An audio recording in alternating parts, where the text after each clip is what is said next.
স্বপ্নে মৃত মানুষের সাথে কথা বলতে দেখলে কি হয়, এই ব্যাপারে একজন আমাকে প্রশ্ন করেছিলেন। হুজুর, আমি প্রায় সময় ম্যাক্সিমাম সময় আমার কিছুদিন আগে আমার চাচা পৃথিবীর থেকে বিদায় হয়ে গিয়েছে। রাতের বেলা আমি যখন ঘুমিয়ে যাই, আপনি যেইভাবে বলেছেন উযু করে পুত পবিত্রতা হয়, এমনকি আমি সূরা মুলুক তিলাওয়াত করে আমি রাতের বেলা আমি ঘুমাই। ঘুমানোর পরে রাতের অন্ধকারে যখন রাত্র 2টা অথবা 3টা যখন বাজে, তখন আমি আমার চাচাকে আমি স্বপ্নের মাধ্যমে আমি দেখতে পারি, ওনার সাথে আমার কথা হয়। এখন হুজুর, তার ব্যাখ্যাটা কি হতে পারে? দেখুন, কারণ অনেক সময় দেখা যায় যদি বাবা মারা যায়, বাবাকে আমরা স্বপ্নে দেখি। অনেক সময় দেখা যায় যদি চাচা মারা যায়, তার সাথে আমরা কথা বলি। বা অনেক সময় আমাদের খুবই ঘনিষ্ঠ আত্মীয় স্বজন, তাদের সাথে আমরা, মৃত মানুষ আমাদের কাছে চলে আসে, তারা আমাদের সাথে কথা বলে। তাহলে তার ব্যাখ্যাটা কি হতে পারে? আগে দেখতে হবে যে মৃত ব্যক্তিকে আপনি স্বপ্নে দেখতেছেন, আপনার চাচা হোক অথবা আপনার বাবা হোক, ওই মানুষটা কি হালতে বা কি অবস্থায় সে আপনার সাথে কথা বলতেছে। যদি আপনি দেখেন ওই মানুষটার চেহারাটা কালো, মন মালিন্যতা, সে আপনার সাথে কথা বলতে চাচ্ছে না, কিন্তু তাকে আপনি দেখতেছেন কথা বলতে চাচ্ছে না, তাহলে বুঝতে হবে যেই মানুষটাকে আপনি স্বপ্নে দেখতেছেন ওই মানুষটা বিপদে আছে। তাহলে আপনার করণীয় কি, আপনার দায়িত্ব কি? যেহেতু আপনার বাবা তার চেহারাটা মলিন হয়ে আছে, কথা বলতে চাচ্ছে না, কিন্তু চেহারাটা আপনি দেখতেছেন, তাহলে আপনার দায়িত্ব কি? আপনার সন্তান হিসাবে আপনার দায়িত্ব হচ্ছে, যেহেতু আপনার বাবা মনে হয় কোনো জায়গাতে গ্রেফতার হয়ে আছে, কোনো জায়গাতে আপনার বাবা বিপদের সম্মুখীন হয়ে আছে, আপনি সন্তান হিসাবে, আপনি ওয়ারিসদার হিসাবে আপনার বাবার জন্য সালে সওয়াবের জন্য আপনি দান সদকা করতে পারেন। আপনার বাবার জন্য অসহায় গরিব মিসকিনদেরকে আপনি খাবার খাওয়াইতে পারেন। বাবার সালে সওয়াবের জন্য, বাবার কবরের আযাব মাফ পাওয়ার জন্য আপনি দান সদকা আপনি করবেন।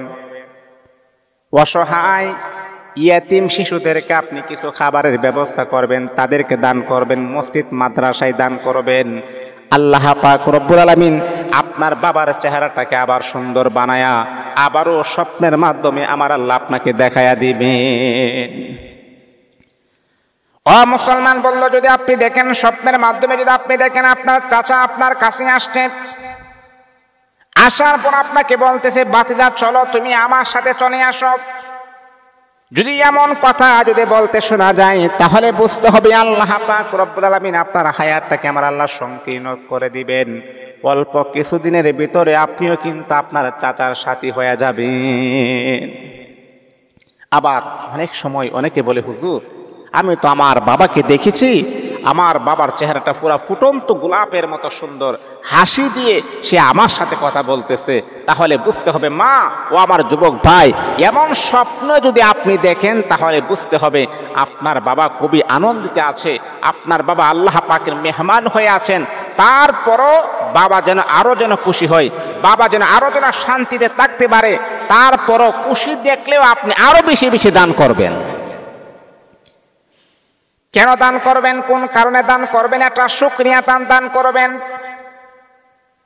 আপনার বাবার চেহারাটা ফুটন্ত গোলাপের মতো সুন্দর আপনি দেখলেন, যখনই আপনার বাবা আপনার ঘনিষ্ঠ আত্মীয় স্বপ্নের মাধ্যমে যখন আপনার সাথে যখন কথা বলেছেন, মুস্কি হাসি দিয়ে কথা বলেছেন, তাহলে আপনি শুকরিয়া দান, আল্লাহ পাক রব্বুল আলামিনের শুকরিয়া দান আপনি কিছু দান করবেন। কারণ মুমিন তো ওই ব্যক্তি, যে ব্যক্তি সুখে পরও শুকরিয়া আদায় করে, দুঃখে পরও শুকরিয়া আদায় করে, সর্ব অবস্থায় যদি আপনি শুকরিয়া আদায় করতে পারেন, আল্লাহ পাক রব্বুল আলামিন দুনিয়া এবং আখিরাতে আপনাকে আমার আল্লাহ সফল বানায়া দিবেন।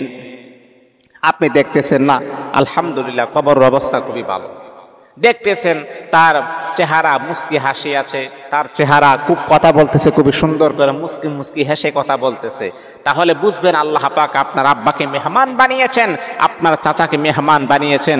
তারপরও শুকরিয়া দান আপনি দান সদকা করতে কখনো ভুলবেন না। কারণ যারা কবরে চলে যায় তাদেরকে তো আর কিছু দেওয়ার থাকে না, তাদের নামে যখন আপনি দান সদকা, কোরআন তেলাওয়াত, জিকির আজকার এইগুলা যখন আপনি করবেন, তখন তারা আরো বেশি খুশি হয়ে যায়।